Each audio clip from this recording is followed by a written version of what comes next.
என் பேர் விஜயகுமார், திருக்கழுக்குன்றம். எனக்கு prostate cancer வந்தது. அது கொஞ்சம் லிமிட்டில் வந்திருக்கு. எனக்கு ஸ்டார்டிங்கில் வந்து ஈரின் ப்ராப்ளம். ஈரின் வந்து ரொம்ப ஸ்லோவாக போச்சு. சரின்னு சொல்லிட்டு அதை அப்போ கூட நான் வந்து கேர் பண்ணலை.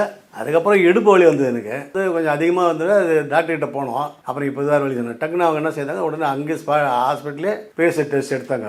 கொஞ்சம் அதிகமாக இருக்குதுப்பா, என்ன பண்ணி இவ்வளோ நாள் எப்படி விட்டுட்டு வச்சுன்னு கேட்டாங்க. சார் எனக்கு தெரியாது சார் சொன்னாங்க. சரி சொல்லிட்டு இது மாதிரி அது நீங்கள் சென்னையில் தான் எடுக்கணும், இங்கே கிடையாது அப்படின்னாங்க. சரி சென்னையில் எடுத்தோம். 3 இயர்ஸ் எடுத்து தான் இருக்கிறோம். அது கொஞ்சம் இறங்கிடுது.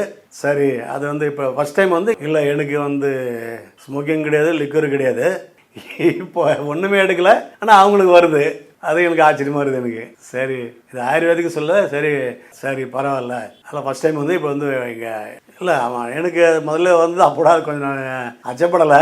சரி பார்த்துக்கலாம், எவ்வளோ நோய் வருது உடம்புல, சரி இது நம்ம வரக்கூடாது, வந்துடுச்சு பார்த்துக்கலாம்னு சொல்லிட்டு நான் வந்து இப்போ இன்ஸ் பண்ணலாம்னு சொல்லிட்டு வந்திருக்கேன். என்னுடைய பேர் வந்து சின்னசாமி, சேப்பாங்கிராமம் சார். நான் வந்து ஃபைல்ஸ் ஆப்ரேஷன் சொல்லிட்டு ஹாஸ்பிட்டல் கள்ளக்குறிச்சியில் பண்ணேன் சார். அவங்க சரியாக பண்ணாமல் விட்டுட்டாங்க சார். அதன் பிறகு அந்த ஃபைல்ஸ் அந்த டாய்லெட் போகும்போது பிளட் வந்துட்டே இருக்கும். அவங்க வந்து ஸ்கேன் பண்ணி பார்க்கணும்னு சொல்லிட்டாங்க சார். கொலோஸ்கோப் மூலம் பார்க்கும்போது உள்ள கட்டி இருக்குன்னு சொல்லிட்டாங்க சார். அந்த கட்டியை வந்து பரிசோதனை பண்ணணும்னு சொல்லிட்டு சத டெஸ்ட் எடுத்து வெளியில் அனுப்பி செக் பண்ணாங்க சார். செக் பண்ணிட்டு உங்களுக்கு கேன்சர் கட்டி இருக்குது, ஒரு 4 கீமோதெரப்பி கொடுத்தாங்க சார். அதே மாதிரி ரேடியேஷன் கொடுக்கணும், கட்டியை சுருக்கணும்னு சொல்லி ரேடியேஷன் கொடுத்தாங்க சார். இதில் சரியாக போயிடும்னு சொன்னாங்க சார். ரேடியேஷன் கொடுத்தாங்க, கீமோதெரப்பி கொடுத்தாங்க. அதன் பிறகு MRI எடுத்து பார்த்துட்டு உனக்கு கட்டி குறையில, இதனால நீ வந்து ஆப்ரேஷன் பண்ணி ஆகணும், சோமா பேக் வைக்கணும், கட் பண்ணிட்டு பேக் வச்சு உங்க லைஃப் ஃபுல்லா உனக்கு இந்த பேக் அப்படியே தான் இருக்கும், சுத்தம் பண்ணிக்கணும் அப்படிங்கிற மாதிரி ஒரு சிஸ்டத்தை சொன்னாங்க சார். இதை பார்த்து நான் பயந்துக்கிட்டு பேக் வச்சா சரி வராது சார் நமக்கு, நான் வந்து ஒரு கூலி வேலை செய்கிறேன் சார், கம்பி கட்டுற வேலை செய்கிறேன், இந்த வேலையை செஞ்சு நான் இதை வச்சுக்கிட்டு ஒன்றுமே படிக்க முடியாது சார், இருக்கிறத நான் செத்துடலாம் சார் அப்படின்ட்டு வந்துட்டேன் சார். அது மாதிரி ஆயுர்வேதத்தில் இது மாதிரி சொல்லி யூடியூப்ல பார்த்தேன் சார். என் பையன் வந்து சொன்னாப்ல, இது மாதிரி ஆயுர்வேதத்தில் சரி பண்ணிக்கலாம், நீ சென்னையில் புதுசாக ஒரு ஹாஸ்பிட்டல் திறந்துருக்காங்க,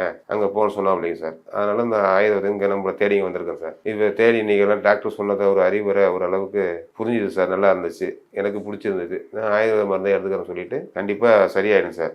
வணக்கம் சார்.